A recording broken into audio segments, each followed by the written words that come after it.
Welcome to Aircrew Interview. I'm Mike Young, your host, and this is part one of our interview with Mark Zanker. In this episode, Mark chats about flying the Jaguar, the Harrier GR3 and Harrier GR5. Includes some brilliant stories from his time flying the Harrier GR3 over Belize and also displaying the Harrier GR5 over Rome. If you enjoy our videos and podcasts and would like to support the channel, you can do this by helping us out monthly at patreon.com/aircrew interview, which allows us to continue to create new content every month and grow as a channel. Thank you and enjoy.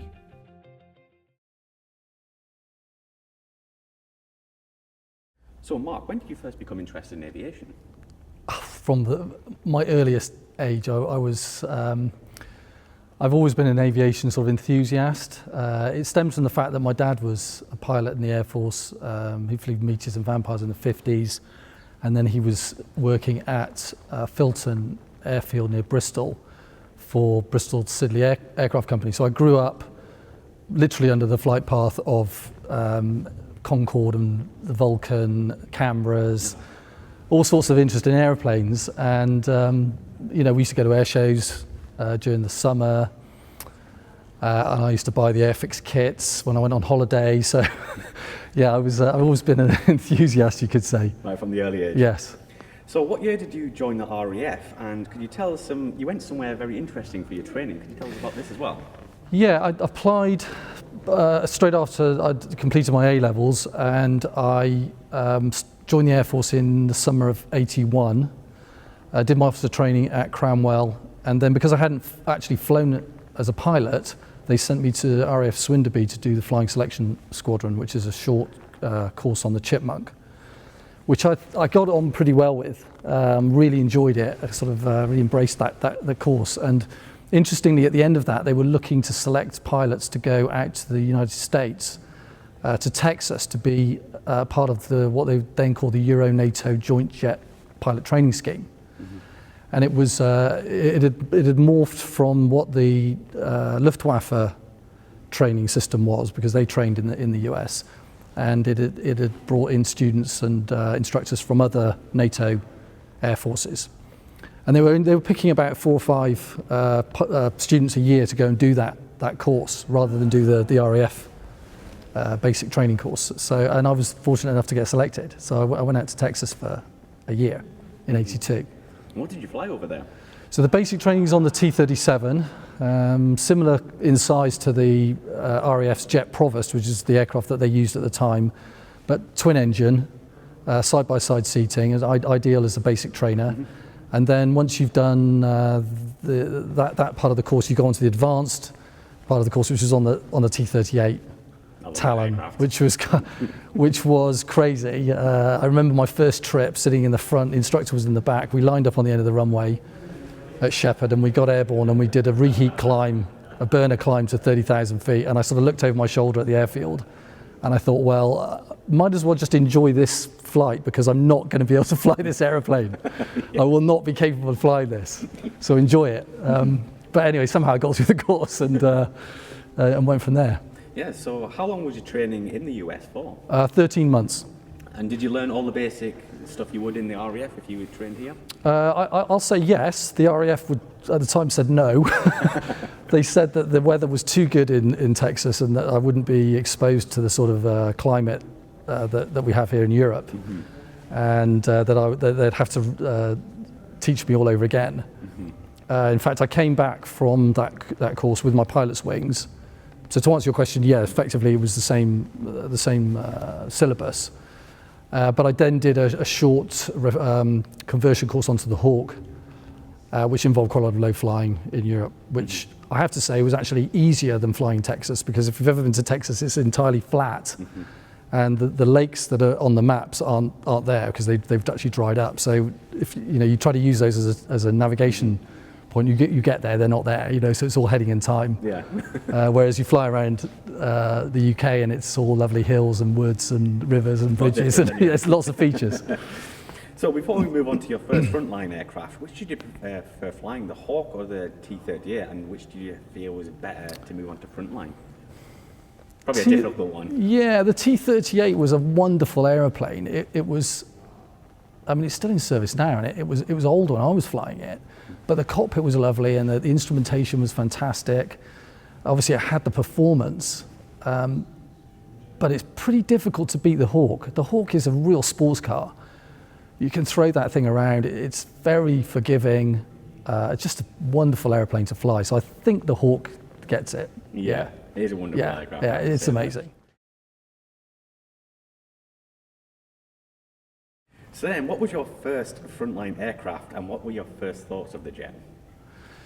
So I did this conversion course onto the Hawk, and then I went to Tactical Weapons Unit training in Devon at Chivner. And from the end of that course, you get selected for your first frontline aircraft. And I have to say, I didn't feel that I did very well on the course. Okay. I didn't enjoy it for various reasons, and I was kind of thinking I would probably end up on the Tornado from that, or possibly the F4. But there happened to be an instructor on the course who sort of rooted for me, and he got me a posting to the Jaguar. Mm-hmm. So to get a single seat fast jet from Chivner was amazing. Mm-hmm. And I went up to Lossiemouth, did the OCU, and then I joined 54 Squadron. Mm-hmm. At Coltishall, and I absolutely loved it. It was the squadron was fantastic. The guys I worked with were amazing. We deployed a couple of times a year to Denmark in support of NATO, the NATO forces. It was a wonderful part of the will to live, but the airplane was great. Mm-hmm. I know you did an interview a couple of years back with Bob Marston. He was talking about the Jaguar and what a wonderful airplane it is. But it's desperately underpowered. Yeah. It just needed more thrust. Yeah. But as an airplane to fly, it was great. It was lovely, yeah. So Mark, can you talk us through some of your flying training on the Jaguar before you came, I guess, combat ready? Yes. So the OCU was at Lossiemouth, which is in the middle of a wonderful training area, probably the best flying area in the world, actually.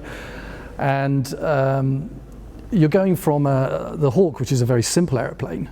You know, anyone that's looked in the cockpit, there's no fancy head-up display or navigation system, and you're going to an airplane that's got an inertial navigation system, it's got a moving map, it's got complex weapons, switchery, head-up display.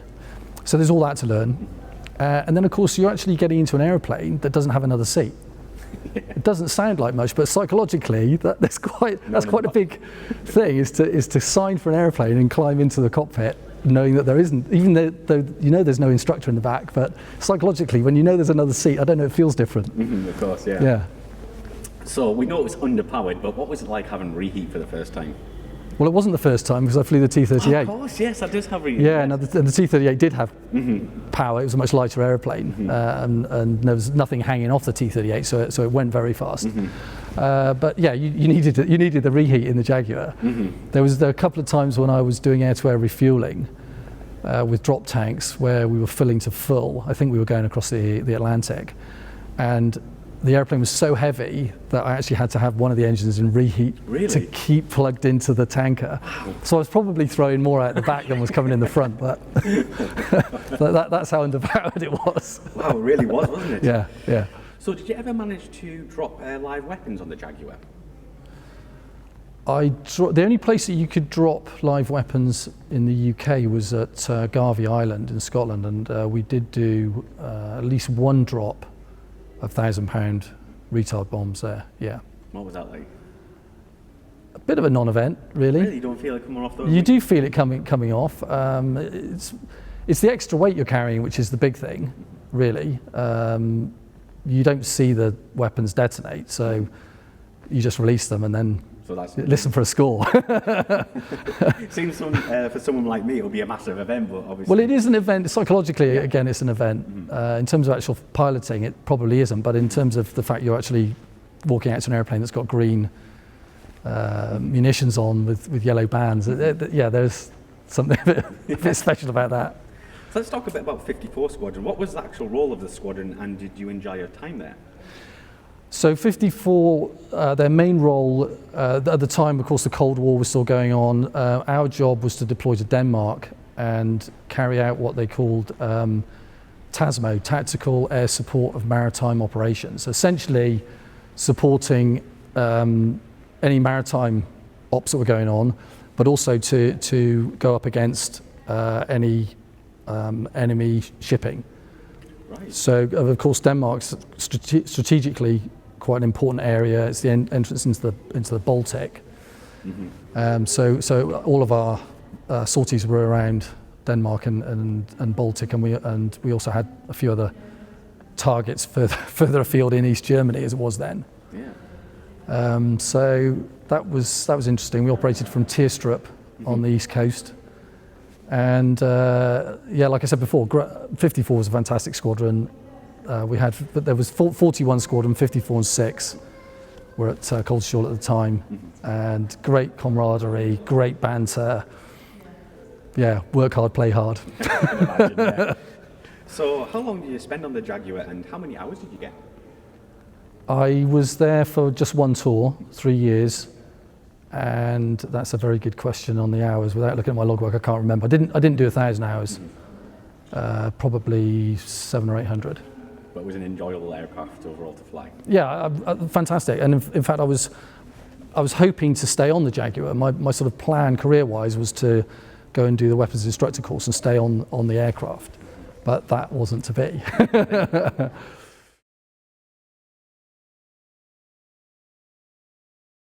So Mark, could you tell us what happened after your time on the Jaguar?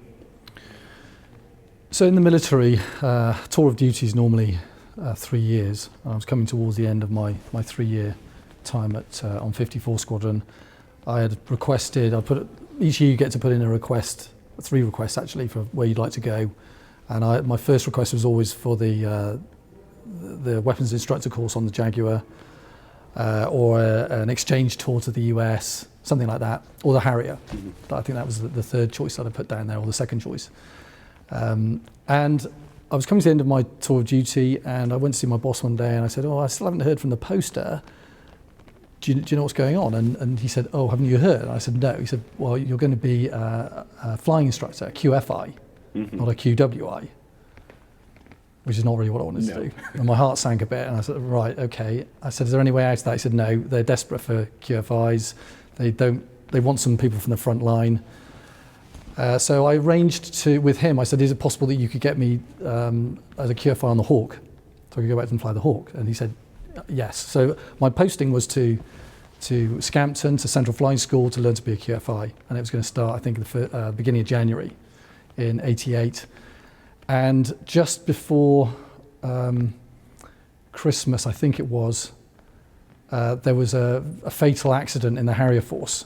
Sadly, 2 Harrier GR3s collided at Otterburn Range over the target. One pilot was Dave Sunderland, who I'd been a student with at Chivner and knew really well, lovely chap. And the other guy I also knew was John Carver, who's an American exchange pilot on 3 Squadron. So all of a sudden, the frontline Harrier force needed some pilots. And I kind of heard through the grapevine that they were looking for people from other frontline duties. And my name went forward into the hat. I'd always, the Harrier had always been one of those airplanes I'd dreamt of flying, never really thought I'd get a chance to. And I flew my last trip on the Jaguar, and on the Thursday, and on the Monday I started the Shawbury helicopter leading course. It was just a short course that you do. Yeah, it was that quick. Wow. Yeah. So you mentioned there, yeah. Can you talk us through some of your ground training on the GR3? Because obviously it's a lot different aircraft coming from the Jag. Yeah, they sent us to Shawbury to do 4 or 5 trips in the Gazelle helicopter, just to get used to hovering and to going to small confined spaces, which was a lot of fun. And then you go to the Harrier OCU, which at the time was at Wittering, so the home of the Harrier. And the OCU, the Operational Conversion Unit, split into 2 flights. There's the basic flight, where they teach you just to fly the airplane. And then there's the advanced flight, where you learn to use it use its operational capabilities. So low flying and the navigation, formation, tactical formation flying, and a lot of range work. And of course, this airplane is so different from many other aircraft. The basic flying side is complex, because there are so many different ways you can take off and land. and we needed to learn them all. So that takes several months of training at Wittering, and the airfield there's designed for VSTOL operations with several vertical landing pads and several short strips in various different directions, plus a very long runway and a long parallel taxiway, which you could also use as a runway, and a grass runway. So I had it all. So basic, you do that, and then once you've completed that part, and that's probably where most of the failures came, I think. Yeah. People that couldn't get through the course would probably fail at that stage. Because once you learned to fly the airplane, then you went on to learn how to use it. And was there a simulator back in them times? Was it like, that you see today with the moving maps and the, moving cockpit, or was it quite... we did, yeah, we had a simulator. Well, we had actually in the hangar, right behind where the OCU admin buildings and crew room was a cockpit not unlike this, just sitting on the floor. And we used to use this as a kind of a systems procedural trainer.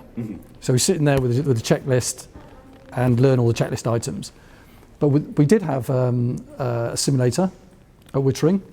It wasn't the fancy simulators you see now. Of course, there was no digital graphics in those days.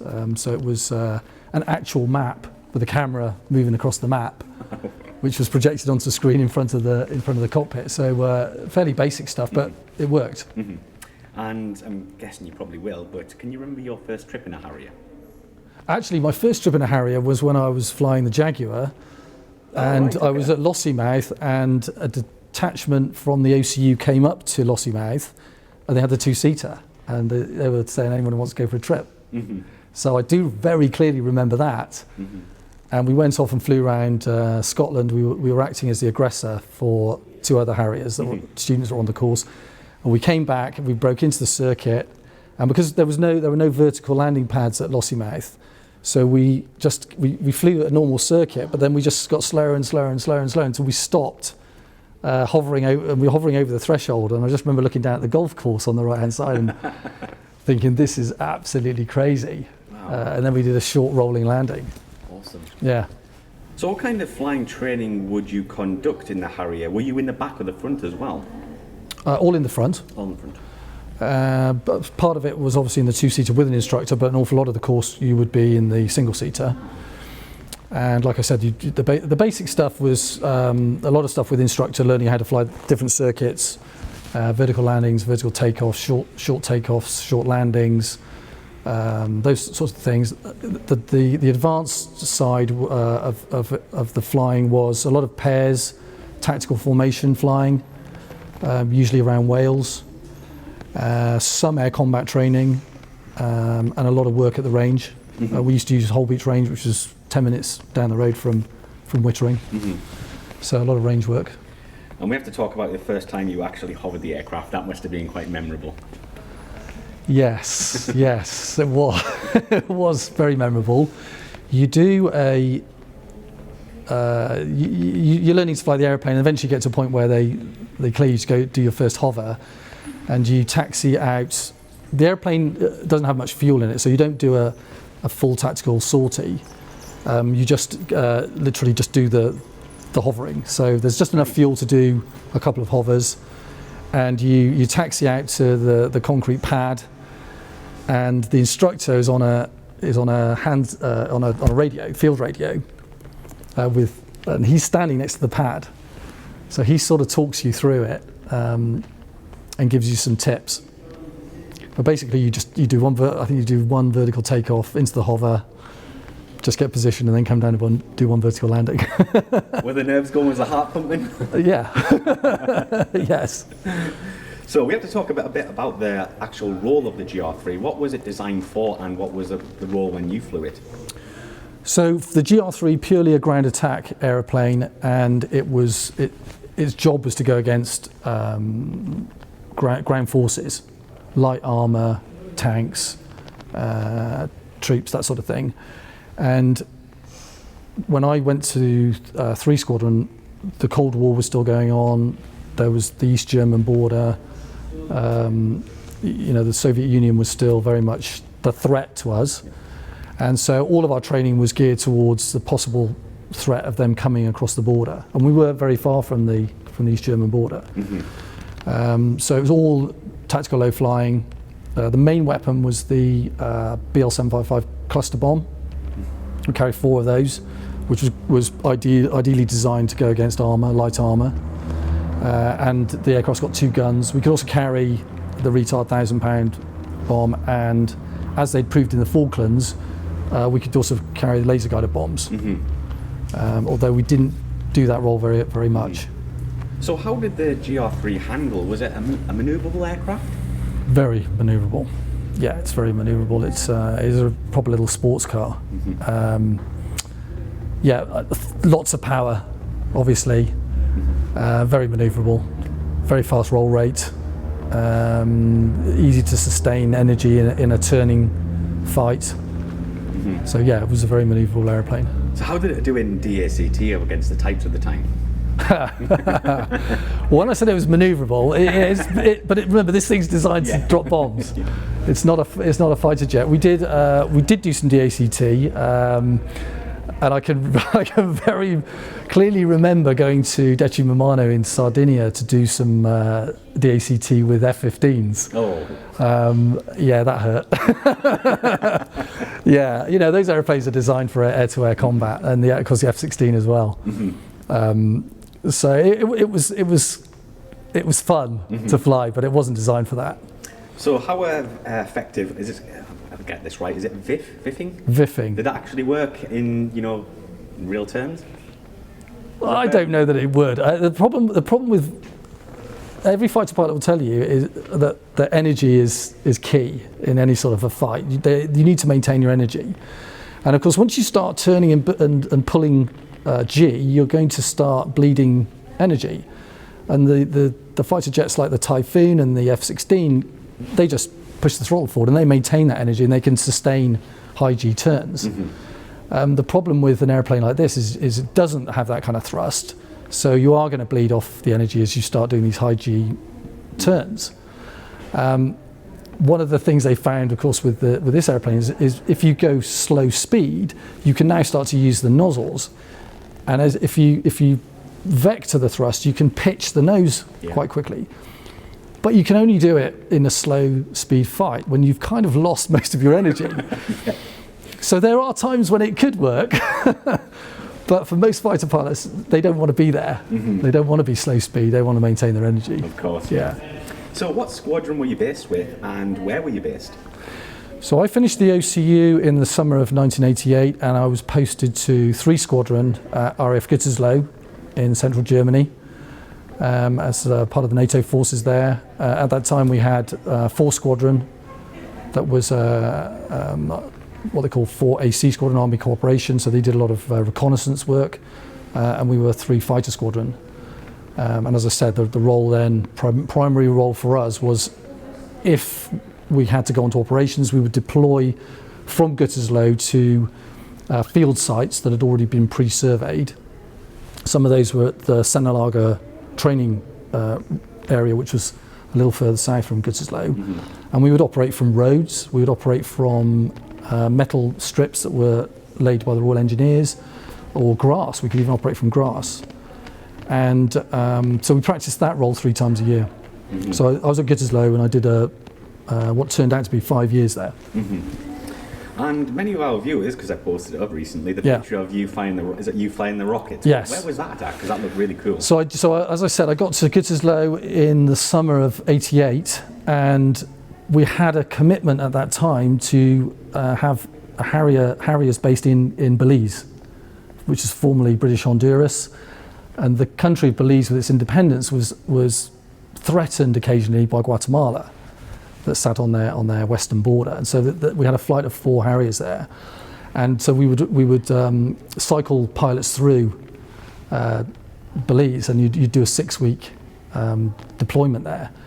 And mine happens to start at Christmas, so I literally flew out on, I think, Christmas Eve, and I did 6 weeks through the beginning of January into February. So those rockets were, so to answer the question, there were a number of ranges in Belize, and we had far fewer restrictions than you do in the UK and Europe, because not many people live there. It's very sparsely populated. and that was a range called New River Lagoon.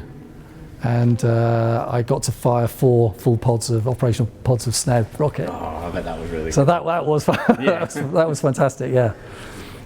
So Mark, what kind of weapon fits would the GR3 have, and could you take off and land in the hover in all fits? So the operational wartime fit for the GR3 would typically be 4 BL755s with drop tanks and guns, 30mm cannon. With that operational weight, you can't vertically take off. The aeroplane's designed to do a short takeoff, utilising a road or off of grass or a metal strip, and then to vertically land at the end of the sortie. So at the end of the sortie, when you've burnt all the fuel and released the weapons, you're much lighter. So the aeroplane's then designed to do a vertical landing at the end of the sortie. So if you didn't, burn off all your fuel or drop all your weapons, I'm guessing you would have to do a dump somewhere?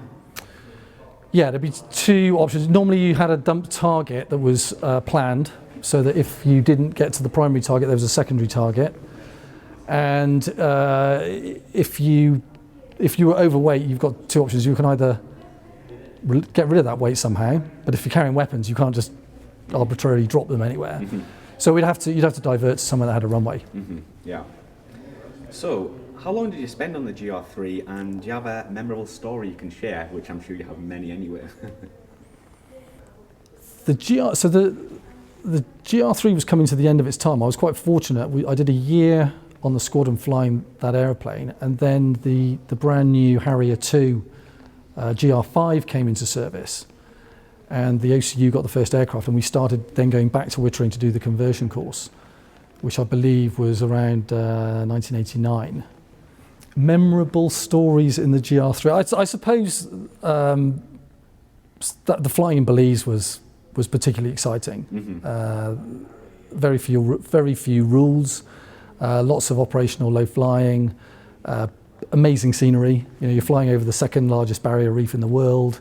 Incredible stuff. We did a bit of work looking for drug smuggling that goes on there, because a lot of the drugs that go north to the US come through Belize. So they're always on the lookout for ships and boats that maybe shouldn't be there. Mm-hmm.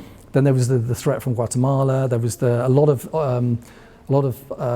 live weapons that we could drop. So there was the rockets that I fired. I dropped a lot of 1,000-pound bombs, fired the guns a lot. So that was quite memorable. I always say, I think if GoPros were around in them times, how amazing the footage would be. I know. I used to carry a camera in my G suit, a little point and shoot, but yeah. Not like today, that would be great.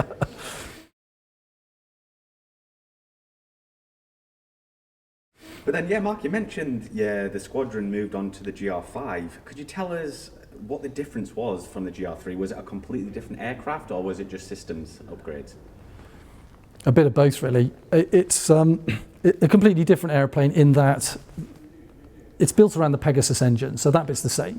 Yeah. That's the key to the Harrier. That's what makes it so special. We got a bigger engine with more thrust. This airplane has a hydromechanical fuel control unit that controls the fuel flow into the engine. With the GR5, we now had digital. Wow, we got digital engine control system. So a little black box sitting on top of the engine that sorts out all of the fueling, a bit like fuel injection in a car. Mm-hmm. But the airframe's completely different. You now got a bigger wing. It's carbon fibre. You can carry more stores. You've got 2 dedicated sidewinder pylons. It carries more fuel. The cockpit is much, much bigger. It's effectively an F-18 style cockpit designed by the same people. You've got the upfront controller for programming radios and weapons, and a much more modern cockpit. Mm-hmm. Something that's not a million miles away from the Typhoon and the F-35. So it did have glass screens in there? So you had glass. This aeroplane is all knobs and dials. This is a Hunter. Yeah, this is Meteor. That's a good, I think of this airplane as, if you imagine, if we're talking about cars, this is like a Morgan sports car. It's brilliant. It's a great little sports car. The GR5 that then became the sort of the GR7, GR9. That's like a Aston Martin. Yeah. You know, it's just a leap. Mm-hmm. And would the GR5 be carrying the same weapons at this time, or did it have advanced weapons for the new airframe? There were some other weapons in the pipeline, because obviously the aircraft had a lot more capability. But what's interesting is you've got to remember that right at the time we started getting the GR5, the whole political landscape of the world changed because the Soviet Union collapsed, the Berlin Wall came down, there was no Warsaw Pact threat anymore. And just when we were about to sort of take a breather and say, we can relax a bit now, we had Gulf War I. You know, and suddenly we've got Jaguar squadrons over there, and they're not flying low level anymore. They're flying medium level. They're doing high dive bombing onto targets, which is something we didn't really do much of. Yeah. So in the space of 2 or 3 years, we had to completely change our mode of operation. That must have been quite tough. It was very tough. It was very tough, and people working quite hard and, you know, thinking on their feet about how is the future going to look, because we didn't really know. Yeah. We just knew that we weren't going to be flying around low level in Germany anymore. We were going to be doing other kinds of things, and we needed a different kind of capability. So, for example, the retard 1,000-pound bomb that you need to drop at low level, we're now dropping it from medium level in a dive. We don't need the retarding tail on it, so we need a bomb that can do more from height. So at that time we got the new multifunction bomb fuse, which was far more reliable and gave us more modes. We were carrying more precision guided munitions like laser guided bombs, and we also pushed to get the CRV7, the Canadian rocket, as a replacement for SNEP. So yeah, you know, it was changing times. And as a pilot, how did you feel about changing your tactics completely? Did you enjoy going from low level to medium height? The one type of flying that I miss from the military is low flying. So I absolutely adored it. It's something you can't do that in the civilian world. You know, it's so unique, and I love doing it. But they're to do a job, so you sort of embrace whatever job you have to do and how you're going to do it. And the challenge was finding out how to do these new profiles, and we would utilize our American exchange pilots who had flown the airplane for the Marines, and they flew it in a slightly different way. So we learned a lot from them, and we did flag exercises. I remember doing a red flag just after Gulf War I, where we're doing a lot more medium level 20-degree dive. So we're doing some different stuff there and learning how to do it. Exactly. So how did the GR5 handle? Was it a completely different beast from the GR3? Yeah, you got more performance. I said it's got more thrust, but the wing, because the wing is bigger and it's producing lift down to sort of 50 knots, 30 to 50 knots, whereas below 100 knots in this airplane, you're not really getting any lift from the wing. Yeah. So you're relying on thrust, whereas the GR, you could come into the hover, you'd still getting some lift from the wing. Yeah. So you had more performance in the hover.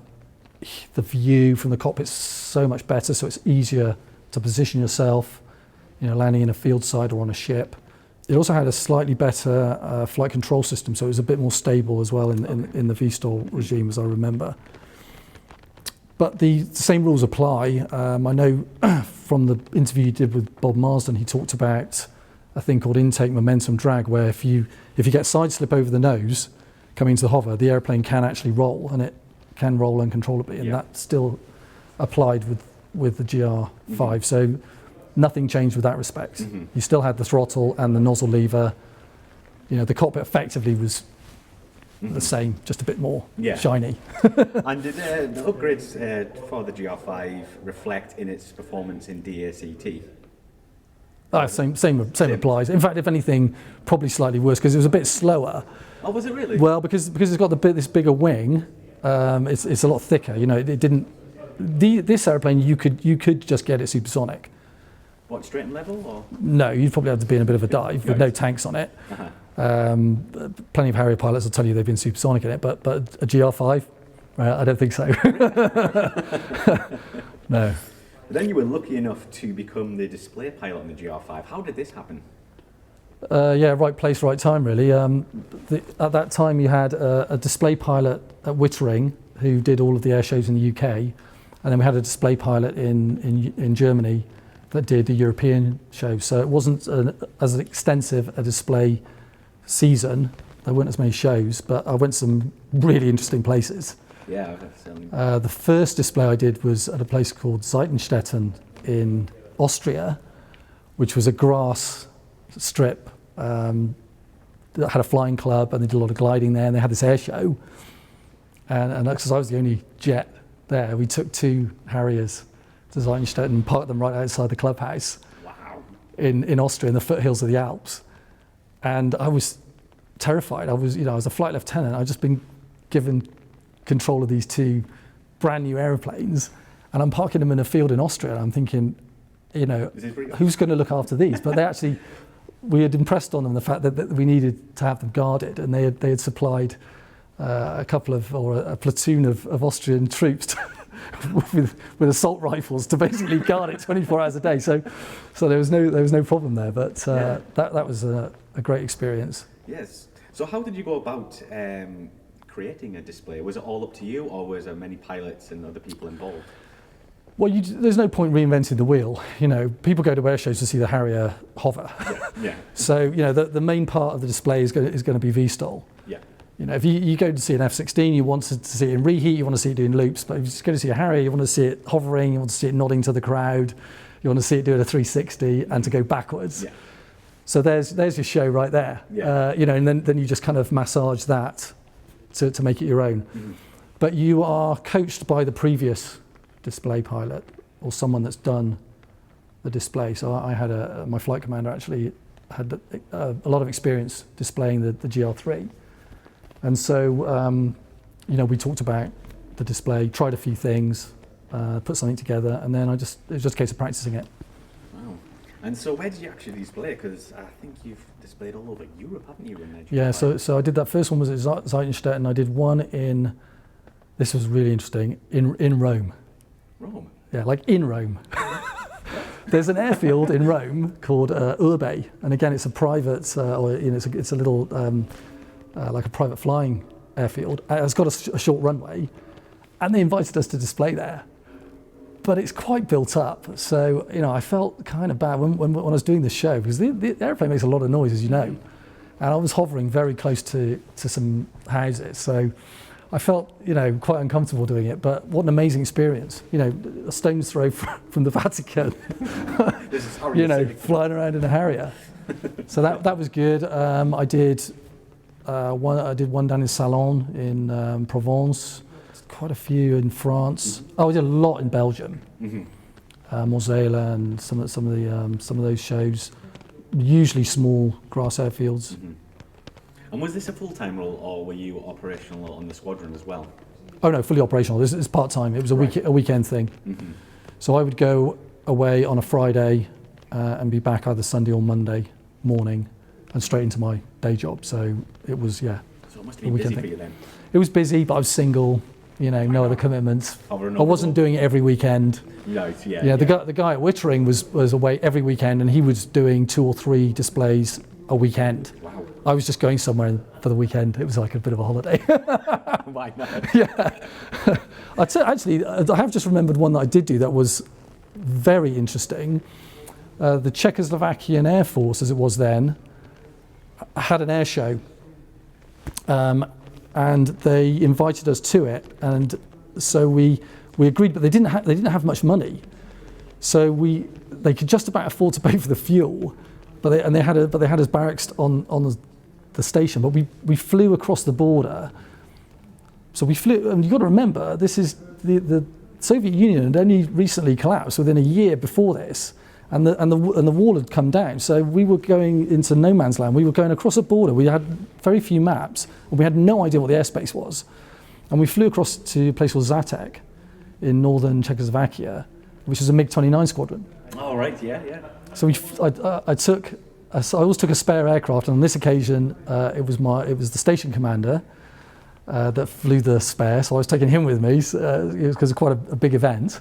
And we landed at this MiG-29 squadron, and of course the Czechoslovakian Air Force has got great affinity with the RAF because they fought during the Second World War, in the Battle of Britain, and so they just welcomed us with open arms. And fighter pilots are the same the world over. Yeah. So we were really looked after, and then the show was very interesting because it was off the airfield at a relief landing ground that was basically another grass strip. But when I landed there were Hind helicopters, and there were all kinds of bits of Soviet kit that I'd only ever seen in photographs before, and now I was sitting in them. And in fact, I got flown in an Mi-8 helicopter, and we were flying over Soviet SAM sites and things that we'd only, like I said, only seen those in photos before. Mm-hmm. So it was quite an amazing experience, a great weekend. Sounds like you had a great time on the GR5. Yeah, it was good. How long did you spend on it? So I did sort of about a year and a half on the GR3, and then I did about 3 years on the GR5. Mm-hmm. And then around that time, it was starting to get the upgrade to GR7, which made it night attack capable. Yeah. Before that, you've seen the picture. The GR5 has got a smooth nose. The GR7 had a forward-looking infrared on the front, and the cockpit was modified for night flying. Mm-hmm. So I came to the end of my time on the Harrier, on the 3 Squadron, about the time the GR7 was starting to come into service. Right. And that was in '92.